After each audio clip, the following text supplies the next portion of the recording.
Well, as you can see, we're on the set of the Jordy Culotta show. It is one heck of a set, Jordy. I got to give you credit. This is like a museum. You should charge admission for people to come visit. Sweet, thank you. That's a new part of the business model. You got my $5? There you go. That's right. That's right. Thank you, JD. I appreciate you. Tyron behind you here. LaRon Landry, Alvin. Hang on to the ball, Alvin. Travis Daniels, his rookie jersey from Miami. Travis Daniels. I figured you'd appreciate that. Absolutely. I loved covering Travis. Those were my first years at covering LSU athletics and Dunk Squad. The Dome Patrol. Dome Patrol. Bobby Hebert was very upset the other night. I think the Saints were playing the Ravens on Monday Night Football, and they made that Dome Patrol night where they gave out those those posters again. Man, that defense doesn't deserve to be on the field.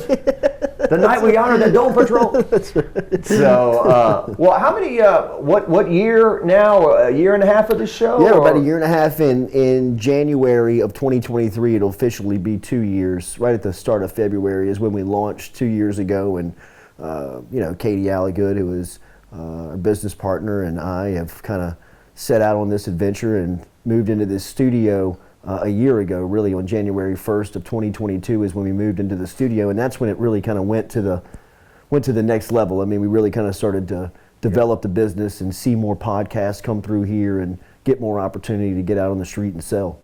Yeah, I remember the first days of the show, you were at the undisclosed location, the first one. That's right. And like any case, when you go independent and, you had to iron out audio issues and video issues and all that stuff. And the product it is now compared to the first day you started, man, you've gone from here to the moon. I appreciate that, JD. Yeah, it's been a hell of a ride, and I think that we got a couple of more levels that we can enter into, and it has. It's been fast, it's been furious, and it's been fun. It's been nerve-wracking as well. It's been stressful at times, and but it wouldn't have it any other way. This last 2 years is definitely where we're supposed to be. I feel like we're in the right place, and we got a real cool opportunity with all of that's happening around us. I hear Fred's is doing a major renovation. Maybe the Jordy Culotta set maybe up there. Oh, that'd be awesome. I've seen that addition, Frioli and the crew over there, not pinching any pennies for sure. I heard it's gonna be like one of the top 5 in the country. Yeah, absolutely. So let's talk about this LSU season a little bit. So Brian Kelly comes in. I gotta be honest. When he first got hired a year ago, to me it felt a little superficial. It felt a little disingenuous, like, okay, we just gave this guy so much money that he couldn't say no. I remember his first press conference, he asked the crowd, do you like Garth Brooks? Do you like Garth Brooks? Right, it's like, yeah, he's about to sell about 100,000 tickets in 2 days. But and then he didn't do any media for a while. Yeah. It was like, okay, is this guy, is he proud of being the LSU head coach? Where is he? So a year later we reflect, and I would have to give him at least an A-, B+ first year, right? Oh, I think it's an A. No, I really do. I think that the way that he has managed and instilled what he wanted into the program immediately, and the things that he got in return in the offseason, the accountability and trust he was able to build within the room, developing and defining the leaders, all of that stuff that obviously went on behind the scenes when we were curious about the time that you're talking about. Where is he? Why is he not speaking to the media? What's going on here? He was working. He was getting it done, and you can see by the way that his team plays that, this has definitely been a process that, he's been instrumental in since day one. I think LSU was probably a little victim of their own success to an extent, and I kind of talked to Kim Mulkey about this. I thought that Kim Mulkey's first year at LSU and Brian Kelly's were very similar in the fact that they inherited situations. Mulkey inherited a team that was 9-13 the year before. She wins 26 games. They kind of ran out of steam late in the year. All the Final Four talk, maybe that was a little premature. And they lost to it was Ohio State team in the second round. That was just better than they were. And, Coach Kelly, no one expected them to beat Alabama at home on a 2-point conversion. And, the wins they pulled off. I realized that Auburn and Florida aren't like top 5 teams, but anytime you go to Jordan-Hare in the swamp and you win, I think it's a pretty big accomplishment. And so, and an Ole Miss team that came in undefeated, 7th in the country, and LSU kind of boat raced them. And so they kind of lost a little steam down the stretch here. The A&M game, I think, was probably the biggest disappointment. Expectations are you're going to win that game. You're a 10-point favorite, and you kind of get boat raced yourself to an extent. But this bowl game, I think it's important for them to finish with a victory, get 10 wins, and take that momentum into the offseason. No, I think you bring up a good point. I think that, look, every time you talk about the 2022 edition of LSU football, it's going to be a success, right? No matter what happens in this bowl game. But for living in the moment and, kind of within the vacuum here, you want to win that game going into this offseason. You want to win it because of just the momentum that you created throughout the year. Some of it had hit the skids in the last two games of the A&M and the Georgia game. You want to pick that back up and carry that into an off-season program that obviously is very effective. I think that their off-season program is something that we don't maybe highlight or speak of enough. But, I mean, even that Georgia game, the scoreboard may not have said it, but still into the fourth quarter, they're still competing. They're still playing hard. They're still, in good shape late into the year. Their health has been tremendous this season. I think that that's not by accident. I think that that's all stuff that's happening in the offseason that, you can take that into with a win. I think that would be a much better headspace to enter that part of the process. And the game is a few days old now, but LSU against Georgia, LSU moved the ball. Yeah. From the get-go, they moved the ball. I think they gave Ohio State a blueprint of maybe how to attack because they have a very similar roster. Ohio State's got big-time playmakers at wide receiver. Stroud can throw it. He's not as mobile, obviously, as Jaden Daniels is. But, I mean, to take shots the way that LSU was kind of doing what they wanted against that secondary, right? And I'm talking about all four quarters. I mean, people talk about the Keyshawn touchdown. Keyshawn touchdown was in the first quarter. Yeah. That wasn't when they were playing catch-up. I mean, that was to tie the game 7-7. I mean, they were making plays early. They were making plays throughout that game. And, I thought it was a very impressive performance. Yeah, because you heard before the game, you're going to need chunk plays. You're not going to be able to put together 12, 14-play drives against this Georgia defense. And lo and behold, LSU's second possession of the game, they drive a 14-play drive, okay? And so not only do you not get any points, not only does your special teams let you down, we can't even get 3, we get the field goal blocked. But the fact that 11 guys either walked off the field, stared at the ball, whatever, and Georgia, a lot of their guys were walking off the field too. I've heard people are waiting for that to be called blown dead. That's been blown dead in the past and this and that. But somebody out there has to go run and touch that ball down. Absolutely. And you giving up on a silver platter 7 points in a game in which you have no margin for error was, I don't want to use hyperbole, but it was disgusting. Yeah. It was an embarrassing play during a season in which, look, Brian Polian has forgotten more football than we will ever know, but the special teams this year, you can't really point to a whole lot and say that it was positive. It's inexplicable. At this level, at this, with the amount of resources that you have at a school like LSU, the players that you're coaching, all of that. And look, I don't want to take it all on Polian and it's all there. Brian Kelly owned it on the podium after the game. He said it starts with him, it's on the head coach. And look, I think a little bit of it's on the players too. I mean, those guys have been playing football for a long time, right? I mean, I know that, that's a rare play, but still somebody's got to have the wherewithal to not run off the field, before the ball can be scooped up and taken to the house. But, ultimately there's a special teams coach in place, and the special teams haunted LSU from the first game to the last game and everywhere in between. And for, I don't want to get into salaries and what people, but for the demand on that job, right, where that's a very, people would crawl over coal to get that job in the special teams world. For it to be as disrespected as it was this season all year, I mean, it cost LSU. It cost them a game for sure, but just moments throughout the year, you could pinpoint where it just was swing point. That was the biggest play of the game on Saturday. Yeah. I mean, that was even in a game that's 50-30. Sure. How do you point to one play that's the and LSU came back and tied it right up? So somebody might say, well, how can that be? But I think I heard you say they were chasing those points the rest of the game. Yeah. And I kind of felt that way too. It's just like, man, I mean, you're fighting like heck against this defense to drive down the field, and you force a 3 and out on their first drive, right? Yeah. And they pick it up and they just get the cheapest touchdown in the history of cheap touchdowns, and so that's and just momentum and being able to like that, a little bit of morale to the defense of Georgia. Like, man, they just did something that not a lot of people have done to us all year long. Right. You know what I mean? Like, they just marched it down our throat in the opening drive. You saw the arena. You were there. I mean, that place was pretty red. I mean, that was 90-10. It looked like on TV. Yeah. A lot of LSU fans said after the A&M game, probably said, "This is probably not a good trip." And then you combine that play with the ball that bounces off of Besh's head when he's laying on the turf. I mean, that you could try that 1,000 times and you wouldn't pull it off. And so the combination of those two plays, it was so frustrating.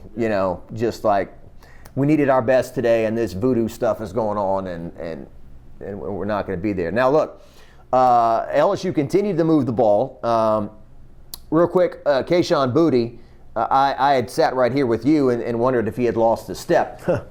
When he caught that ball and dusted the Georgia defense, I thought to myself, well, obviously there's the electric stuff. It's still there. B, why haven't we seen more of that during the year? Yeah.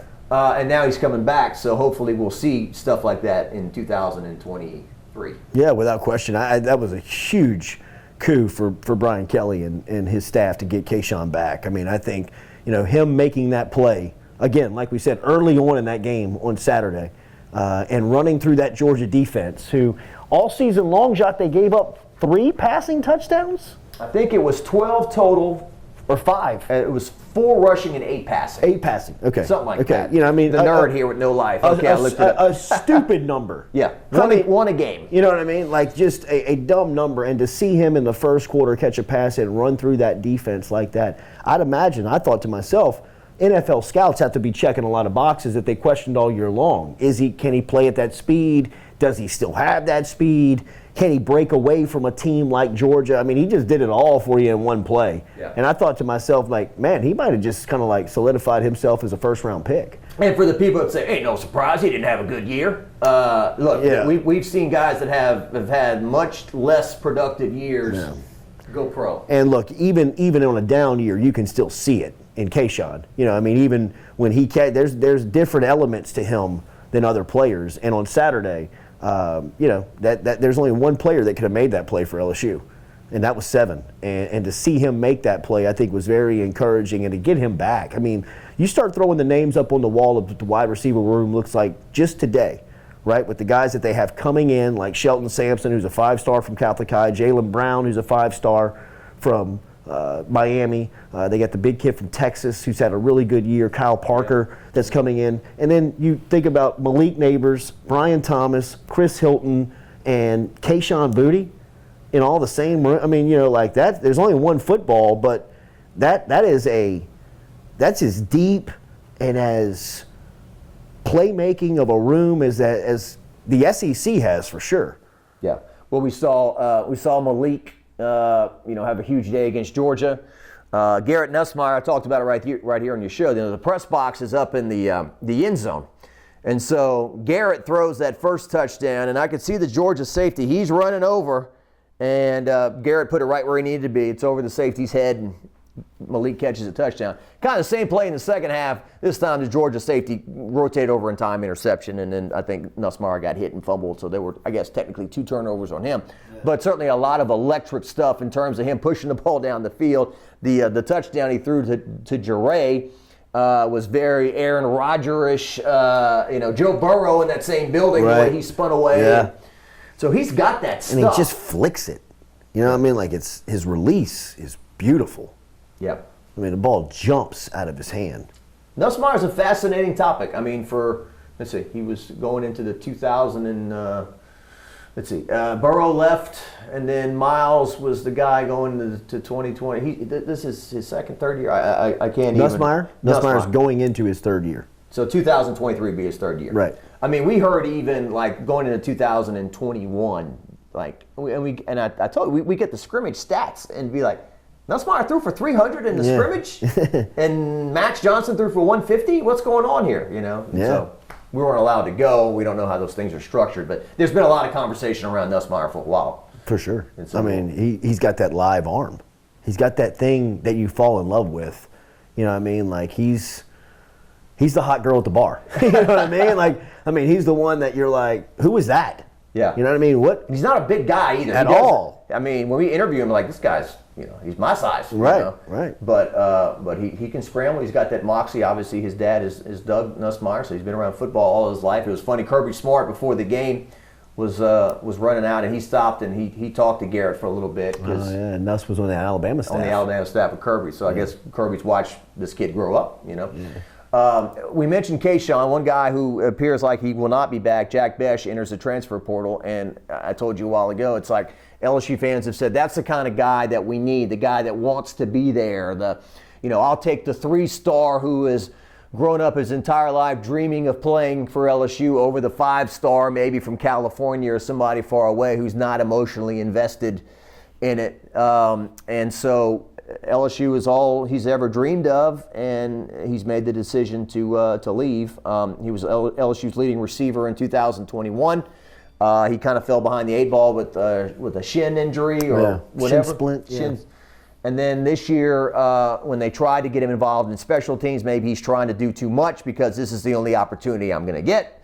And he fumbles some punts and kickoffs or whatever. So it was a rough year for him. And I know the family is they're heartbroken that he's not going to be here. Yeah, and like I've talked a little bit about this. You and I know Besh and his family, and I've watched him grow up a little bit, and this is the first time in his life that he's ever dealt with this. I mean, he's been the best player on the field. If he wasn't the best, he was the second best player on probably every field he's ever walked on, including the basketball court. You know what I mean? Like state champion with Danny Broussard at St. Thomas More. I mean, he has always been, the elite out there, and his skill, his physical ability, his confidence has never let him down, and all of that kind of crashed on him this year, right? Where, I mean, he started the season behind the 8 ball from an injury standpoint. He couldn't get going. He was losing reps early on. We just talked about the depth of that room. You can't afford to miss a day out there. Forget a game. You can't miss a practice, because if you miss a practice, somebody's going to step up and say, well, I mean, that guy can do it, and he's healthy. So, I mean, it was a season that a lot of first time for Jack Besh. First time he's been hurt like this. First time his confidence has been rattled a little bit. First time he's not caught punts, not caught kickoffs consistently. First time he's not been the centerpiece of the offense. I mean, even as a freshman at LSU, like you mentioned this morning, on the first 3rd down of his freshman season, quarterback looked back and never took his eyes off of him.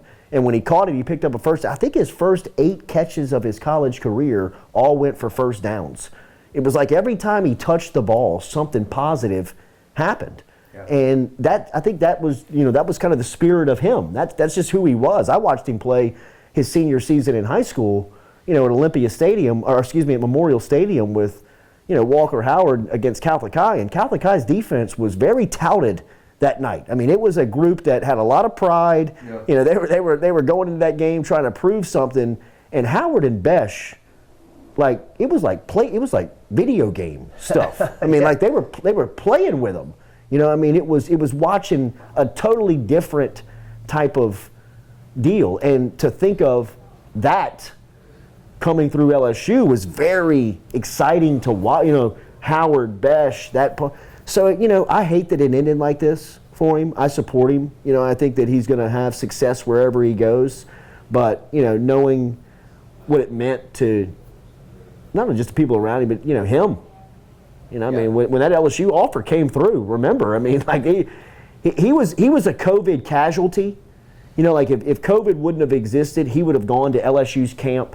LSU would have seen him worked out. They would have offered him his summer going into his junior season, but COVID, screwed that up. Yeah. I think the story is that Coach O and the staff had gone to St. Thomas More. They were recruiting Walker, obviously, and they weren't really high on Besh at the time. I think Besh maybe had an offer to Vanderbilt or something. Yeah, he was a commit to Vanderbilt. Commit to Vanderbilt. Yeah. And slowly but surely, he kind of won them over. And And that's another dynamic too. I mean, it's a new coaching staff too. I mean, maybe for the first time he's playing for a coach that I don't want to say didn't want him, but didn't recruit him. Inherited him, so to speak. But I thought that watching Jack Besh during his freshman year, I said this is a guy that's going to be a true college football player in the terms of he's never going to be maybe, I don't want to say good enough, but he's not going to be a first-round draft pick. So he'll play 4 years here and do all this dirty work over the middle and the possession receiver type guy. He could be LSU's all-time leading receiver if he stays here 4 years and catches 40, 50 balls a year. But that obviously is not going to happen. Yeah, no, and look, this was what the transfer world, the transfer portal world, it now allows a player to make this sudden move like this, where he's catching passes on Saturday versus Georgia, and on Tuesday he's gone. Yeah. He's and by Wednesday he could be in a new place. Yeah. So it's kind of the way of the world now. It's I don't know if the transfer portal intended to work like this, but this is where we are. And, man, I mean, look, I think you and I both will pull for Besh wherever he lands and hope to see him have success. Sucks it didn't work out at LSU. Yeah, and obviously he was a likable guy. He had got a lot of NIL deals in the offseason, and, I laughed at I'm Jack Besh for Acadian Ambulance, or right. Whatever it was. Raising Cane's has the original Raising Cane's by LSU. They got this huge billboard, and he's on there with some other guys. A few more things about the SEC championship game. LSU clearly is not at the point in their program where they can line up on 3rd and short, 4th and short, and say, "All right, here we come," and blow Georgia off the ball. I thought those were two very disappointing. Especially the one, I think it was in the 3rd quarter, they were 4th and inches at the 5-yard line. And look, man, again, like you said, those guys at that level have forgotten more football than I'll ever know. But it's not only at LSU, it's all around football now. Shotgun formation within the goal line is, I don't understand that. Like, what? You're 5 yards behind the line of scrimmage. You're starting a running back from he's standing still. By just handing it to him, he's just standing there with no momentum, and you're going against the best defense in the country. It's like, well, what'd you expect that? And you've got a young offensive line. You got against that defensive line, they've got no advantage.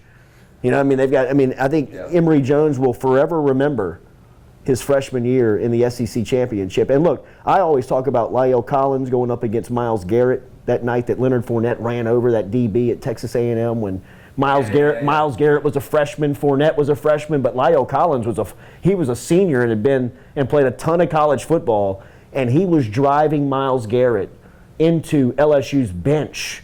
I mean, he had him on roller skates. He was kind of like doing whatever he wanted to do with him, right? And Myles Garrett still looked the part, but it was just different from a 22-year-old to an 18-year-old. Yeah. And on Saturday, Emory Jones, he's got a lot of good film that he put out his freshman season. I saw he was recognized by the AP as a freshman All-American, freshman All-SEC. He deserves all of it. But on Saturday night, he went up against a grown man. He went up against a first-round draft pick. And he'll forever remember that for the rest of his life. Just of, hey man, there's levels to this, and you can't just step in and you got to pay your dues. Will Campbell paid his. Go back and watch Will Campbell in the first snap of the season.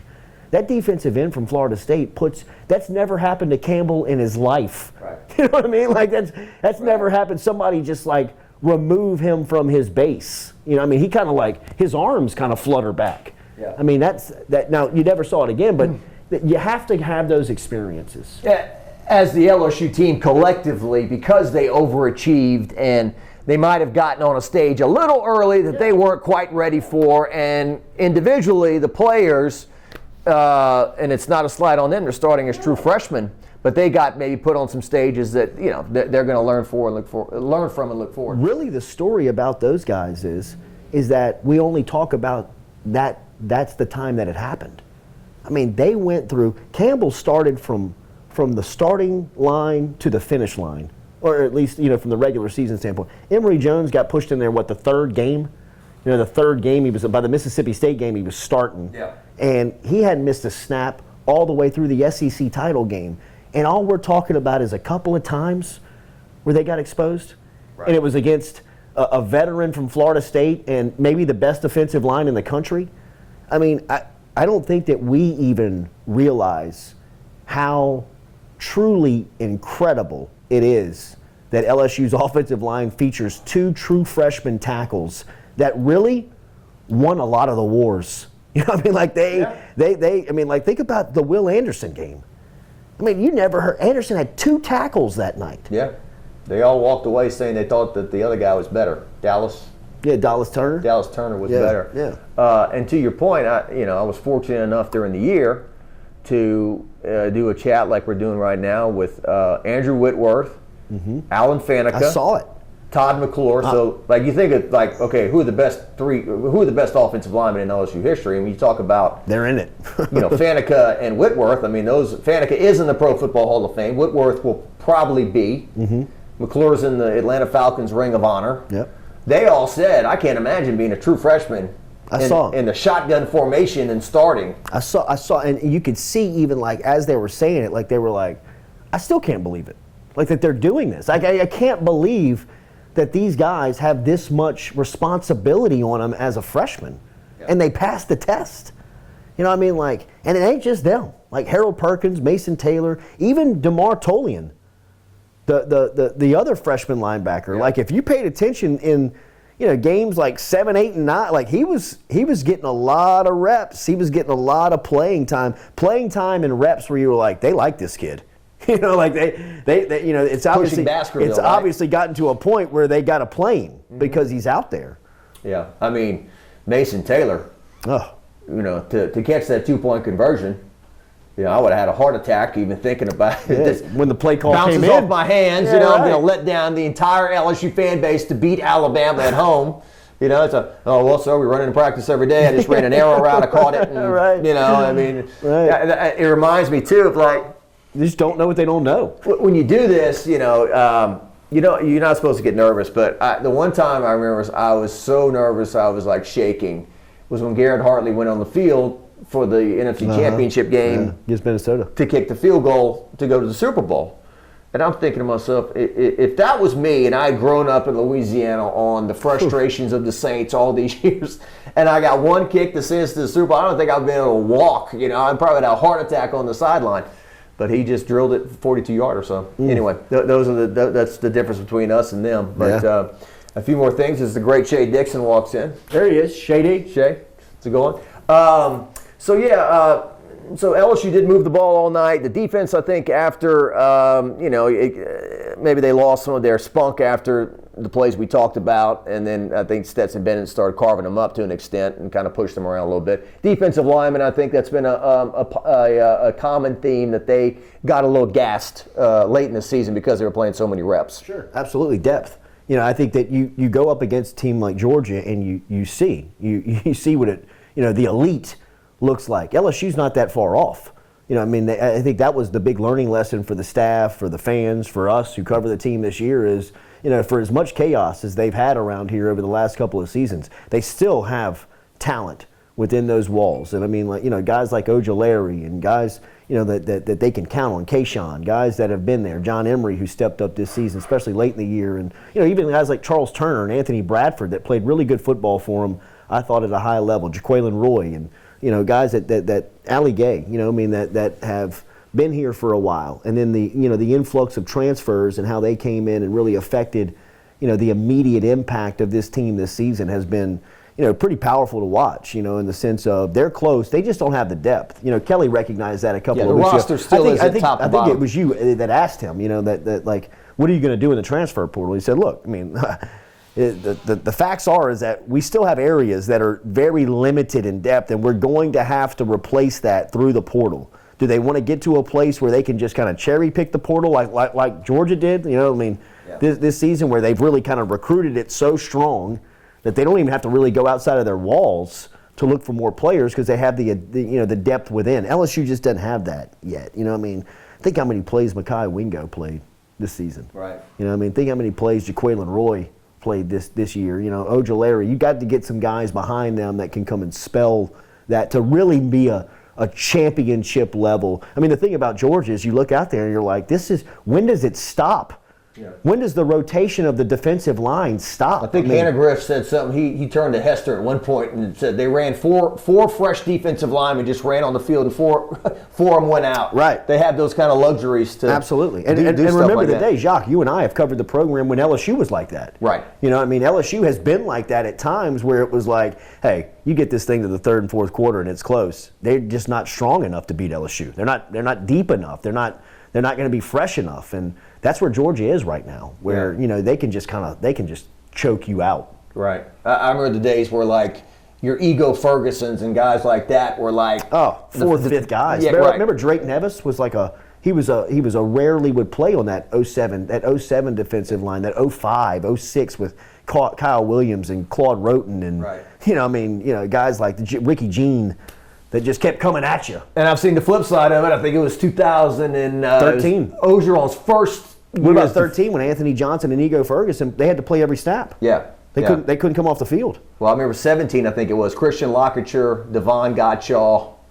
It might have been even one time Lewis Neal. They even put him at a tackle spot, and he looked like me. Yeah, Lewis Neal. He looked like a shrimp trying to play in the trenches. All right, that about does it for right now. They've got to come on and talk about a place that does have a lot of depth. We can maybe end here. The quarterback spot. This is going to be very interesting moving forward with a Jaden Daniels, very likable kid, a winner, a guy that electric running the football, got better throwing. Nussmeier, and then and then Walker Howard's kind of like the number one pick in the draft, right? Who's waiting and being trained, and okay, when's my time? It's a beautiful disaster. You know what I mean? Like it is to quote one of our favorite band, 311. You know what I mean? It is. When you look at this is a good problem, right? I think everybody in college football would sign up to have three guys that they would want in competition that they believe that they can win football games with. But to be in it and to be the team, you got to have some pretty harsh and brutal conversations, I think. And I think that's the time of this process that we're in. And, you know, however this thing shakes out, I think LSU can win games at that position with whoever they go through. My opinion is they want to get to Walker Howard. I think that they see the future of the program for at least a 2-year stretch being built around his skill set. I think that they probably got a little bit more out of Jaden Daniels than they anticipated. Yeah. You know, and I think that Nussmeier going in on Saturday night and throwing like he did in the second half of the SEC title game just made it even more chaotic of what's going to be. But like we said, we both believe that Brian Kelly is the right guy. It's the right time. He's supposed to be here. He earns that contract, and by earning that contract, you have to have those conversations. It's not baseball. Can't put them in a rotation and say, right, you pitch Friday, you pitch Saturday. Doesn't go that way. One football and 12 little games in a regular season to play. Jordy Culotta, thank you, sir. JD, good to see you.